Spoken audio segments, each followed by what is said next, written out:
Bien, otro concepto que debemos considerar dentro de la seguridad informática es el riesgo, ¿ya? Y esto se mide, es el grado de exposición a que una amenaza se materialice sobre uno o más activos, ¿ya? Eh,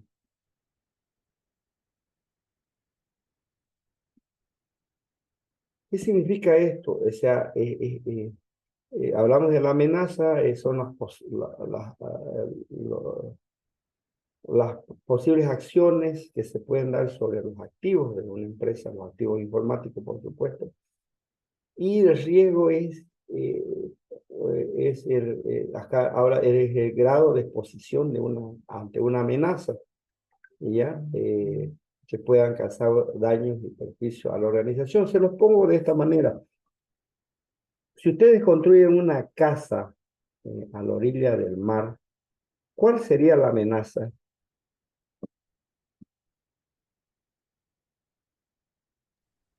¿Un Posible tsunami? tsunami? Posible tsunami, estos otros que se llaman los huracanes. Entonces, está ahí la amenaza, pero hay alto riesgo de que suceda aquello, ¿no es cierto? Hay alto riesgo que suceda. Entonces, se mide en el grado escucha, hay una probabilidad que esta amenaza me destruya mi casa de un 90%, de un 60%.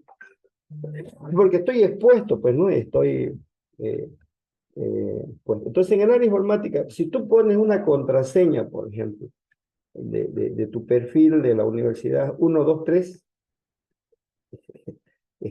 hay una amenaza y hay un alto riesgo que entren a tu perfil porque tu clave es muy sencilla, ¿no es cierto? Entonces, ahí está la amenaza versus riesgo.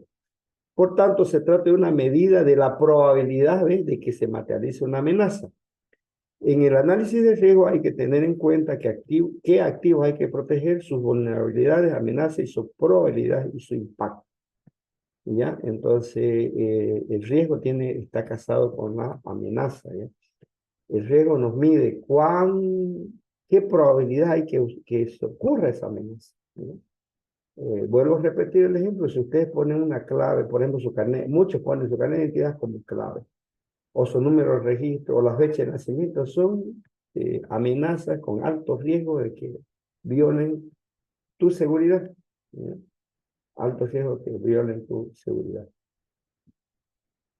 Es por eso que muchos sistemas exigen mayor tamaños de claves. Además, te dicen ponga mínimo 8 caracteres, que tengan letras mayúsculas, minúsculas, números y además símbolos. Eso bajan el riesgo de que accedan a tu información.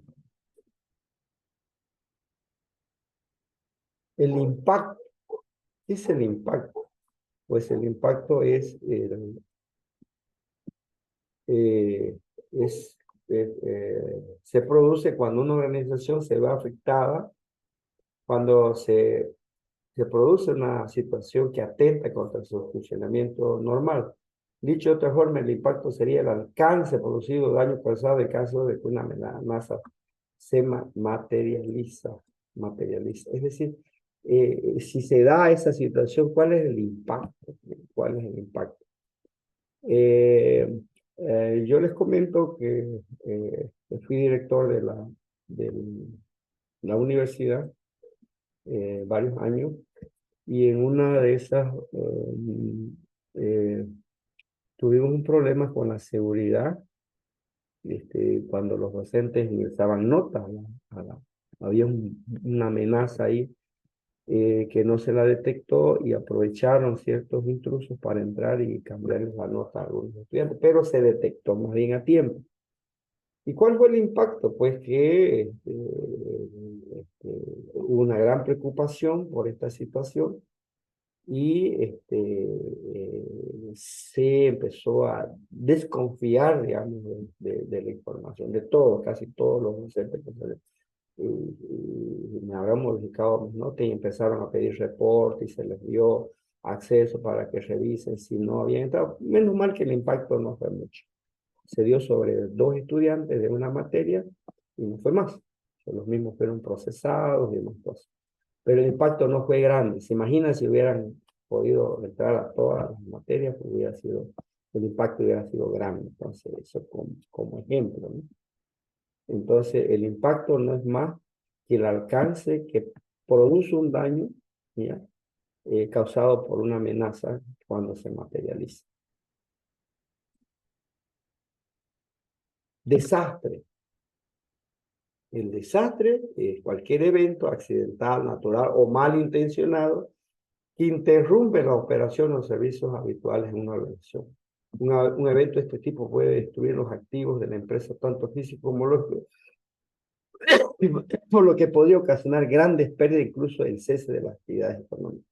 Las organizaciones deben estar preparadas ante cualquier tipo de desastre de manera que se reduzca el impacto que pueda ocasionar. Aquí pongo yo un ejemplo de un huracán en alguna ciudad, seguramente de la costa, y fíjense el impacto, ¿no?, que tiene. En la gente que vive en Miami, generalmente están sujetas a huracanes. Resulta que pude evidenciar que sus techos son de ladrillos, bueno, como ladrillos son sus techos, no son tejas. No usan calaminas, no usan duralí, usan tejas, pero de un grosor casi de 7 centímetros, ¿ya? Para que el desastre no sea muy grande y el impacto tampoco sobre las casas. Sus construcciones, sus cimientos tienen ciertas características. Los techos generalmente son planos, ¿no?, etcétera, etcétera. Toman sus previsiones, ¿no? Entonces, la idea es que se reduzca el impacto, ya, y que el desastre no sea muy grave, ¿no?, para la organización. Eh, en temas informáticos, el desastre sería que un incendio en los servidores, ¿ya? Ese sería un desastre, ¿ya?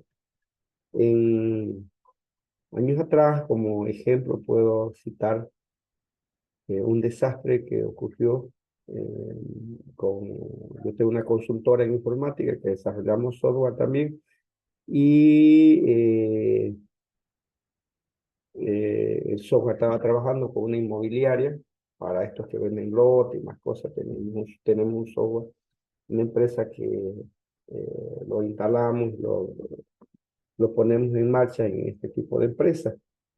Pues miren que tenía un encargado de sistema que administraba los servidores donde estaba toda la información, y pues tuvo un problema ahí entre empleador y empleado, ¿ya?, que no le pagaban el sueldo, creo 2, 3 meses, 4 meses. Entonces el señor se molestó, el administrador de los sistemas informáticos agarró un día, como no le pagaban, agarró un día, desarmó el servidor y se llevó los 2 discos duros del servidor.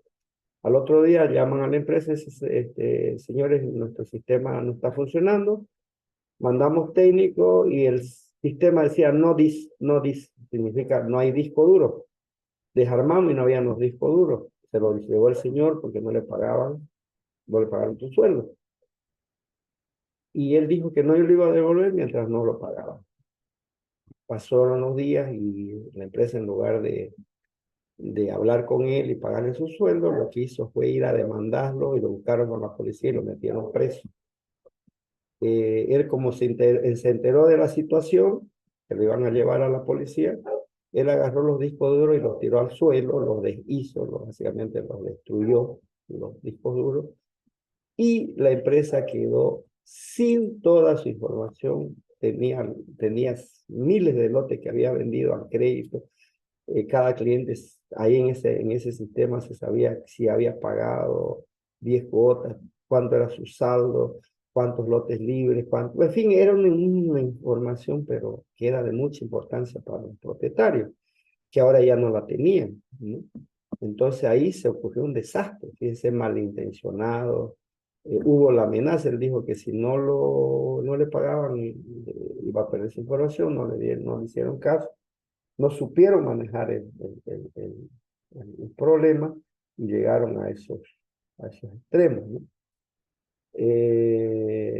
Menos mal que ese desastre, que ya no había más solución, y se preocuparon y tuvimos que buscar una empresa en Estados Unidos, OnTrack se llama, que recupera discos duros quebrados, dañados, y ese pequeño trabajo le costó $15,000 a la empresa y al funcionario le debían $2,000. Perdieron tiempo, perdieron de vender durante 15, 20 días.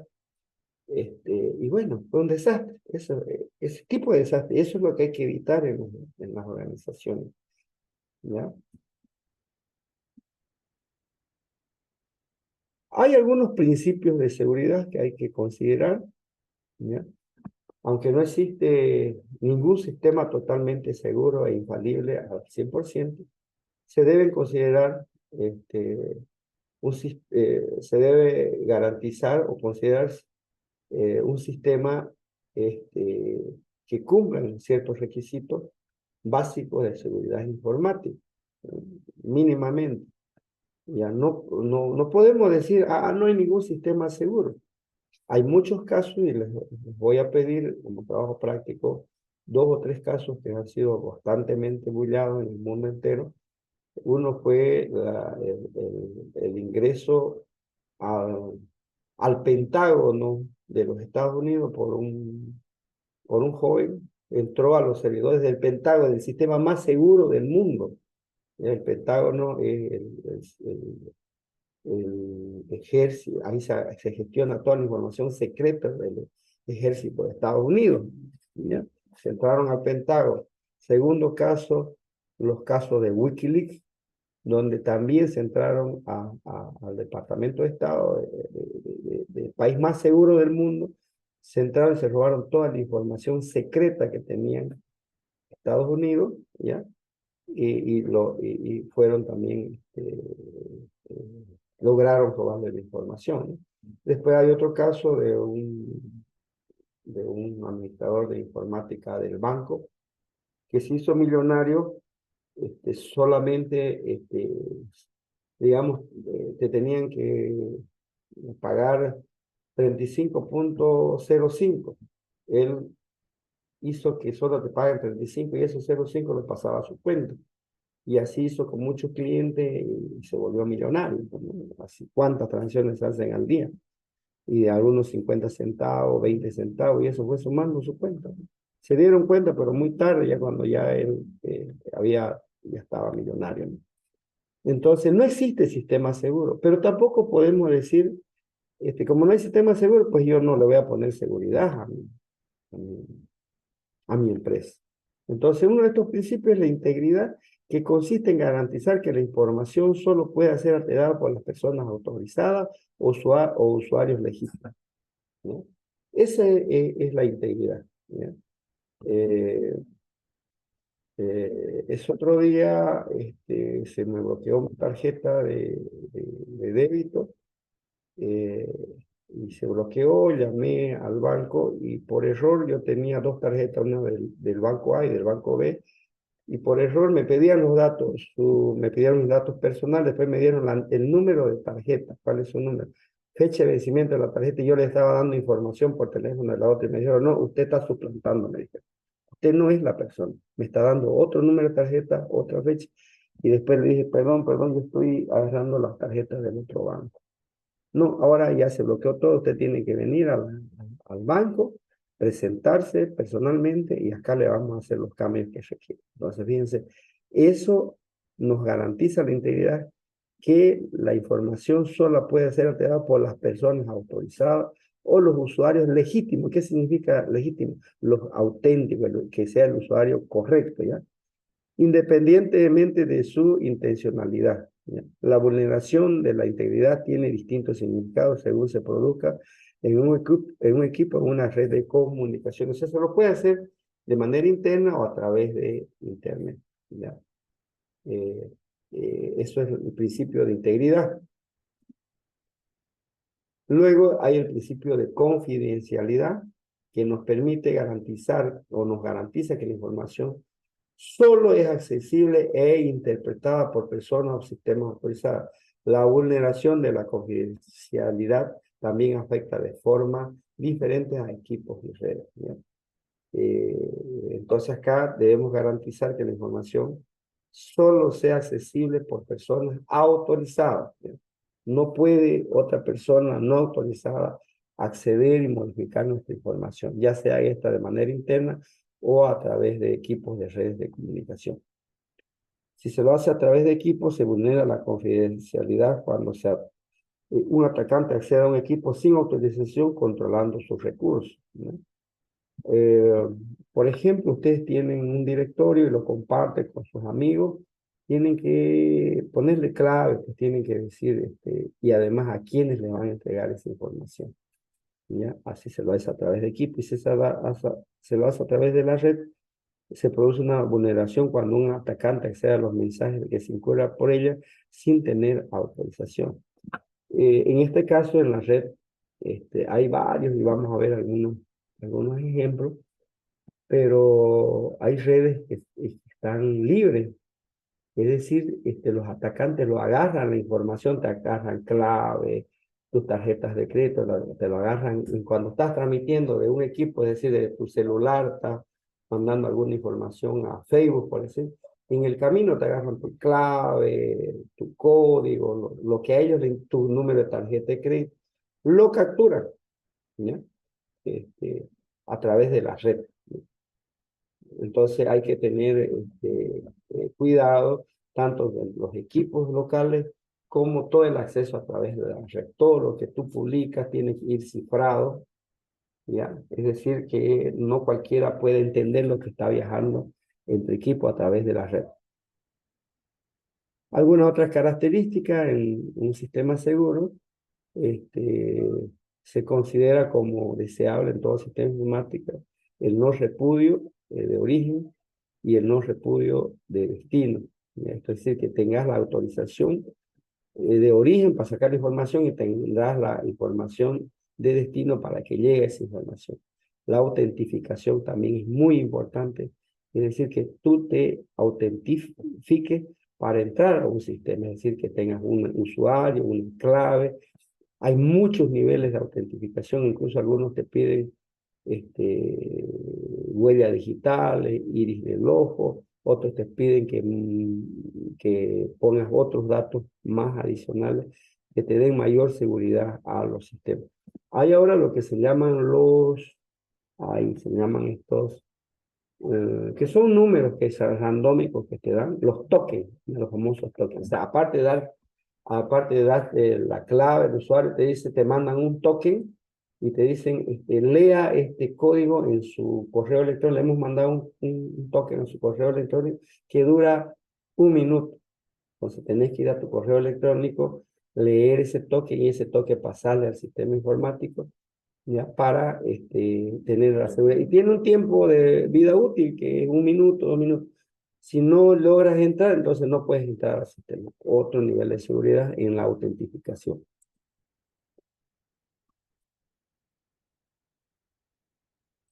También dentro de esta introducción a los sistemas de seguridad informática, tenemos las políticas de seguridad.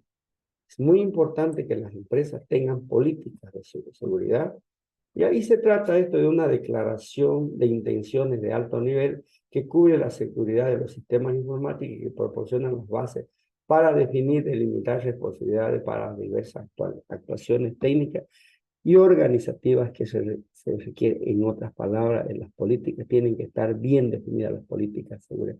Eso pues nos va a proporcionar ciertas reglas, ¿no? Que vamos a definir las responsabilidades de cada uno de los usuarios de la empresa y hasta dónde debe llegar cada usuario. Por ejemplo, el cajero solo puede cobrar y sacar su listadito, no puede hacer contabilidad, no puede hacer otras operaciones que no estén autorizadas por la gerencia que corresponde.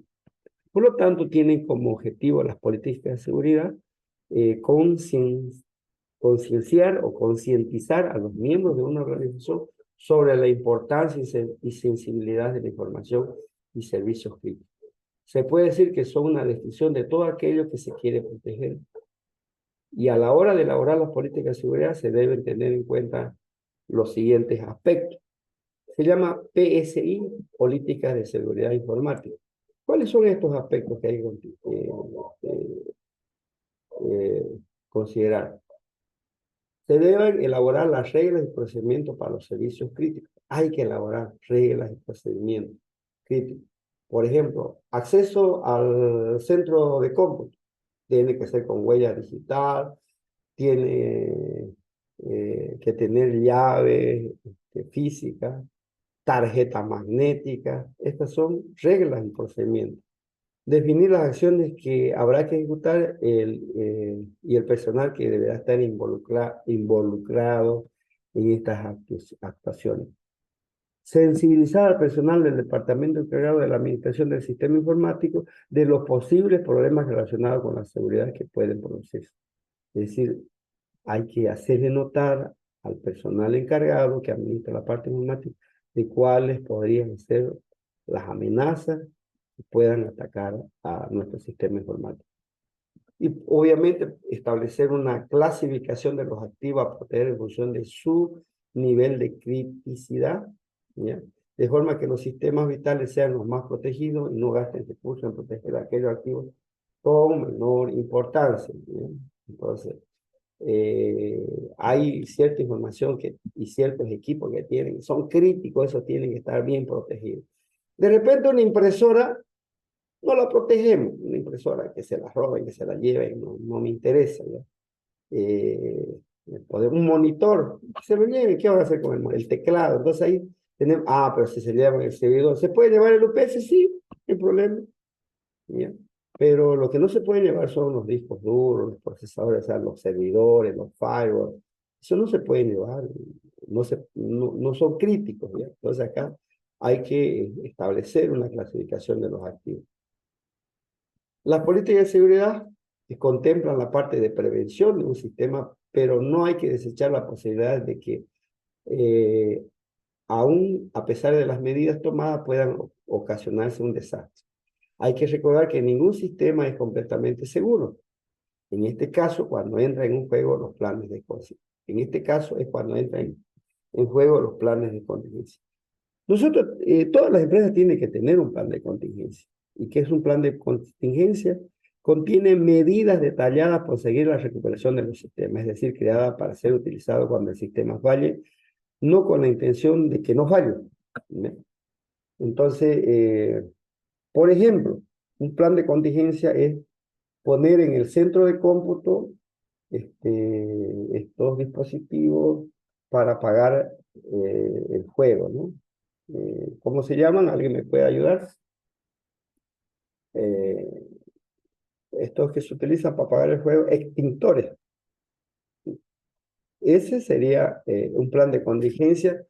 Y hay un plan de contingencia para ese tipo de equipo. Dice, cuando exista un incendio, el extintor se encuentra detrás de la puerta o en la esquina, en un lugar visible. Hay que anotar, hay que hacer un plan. Dice, si hay un incendio, utilice el extintor, utilice este otro dispositivo, ¿ya? Llame a los bomberos, el número de los bomberos, el bombero más cercano se encuentra. O sea, hay que hacer un plan, ¿ya? Ante cualquier contingencia, ¿ya? Otra contingencia, un plan de contingencia sería, si se daña este servidor, pues tengo otro en paralelo, tengo otro servidor en paralelo. Perfecto. Pues. Se daña el servidor donde está, se encuentra en tal lugar, tiene tal IP, tiene ciertas características, y cuando se frega este servidor, se lo tiene que traer por este camino. Todo hay que indicar en el plan de contingencia, ¿ya?